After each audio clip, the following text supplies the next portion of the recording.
आई काय चुकलं निकीचं? बहिणीच्या संसारासाठी स्टँड घेतला हे चुकलं. तिला एवढी मोठी शिक्षा कशासाठी? अर्पिता आणि नीलांबरीमध्ये होणार मोठा वाद.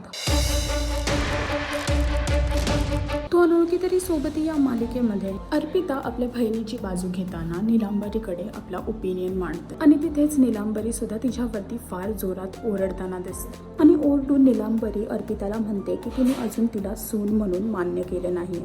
आणि हे सर्व तेव्हा घडून येतं जेव्हा अर्पिताची बहीण राजसीचा अपमान करते पाहुणीने तुमच्या मुलाच्या लग्नाचा अपमान केला, तुमच्या सुनेचा अपमान केला. मी तुला आणि यामुळेच राजसी तिच्यावरती भडकते आणि तिला हे सर्व ज्ञान देताना दिसते. जिथे अर्पिताचं असं म्हणणं आहे की राजसीने ह्या घराच्या सुनेचा अपमान केलेला चालतो का. यावरतीच नीलांबरी म्हणते की मी तुला सून म्हणून अजून स्वीकारलं नाही आहे, जे ऐकून अर्पिताला फार मोठा धक्का बसला आहे. तर बघायचं हे आहे की अर्पिता यावरती कुठला ऍक्शन घेईल आणि समीर आता कोणाची बाजू घेणार हे पाहण्यासाठी तुम्हाला मालिका पाहावी लागेल. आणि अजून असे लेटेस्ट अपडेटसाठी टेलीचक्कर रिजनला सबस्क्राईब करायला विसरू नका.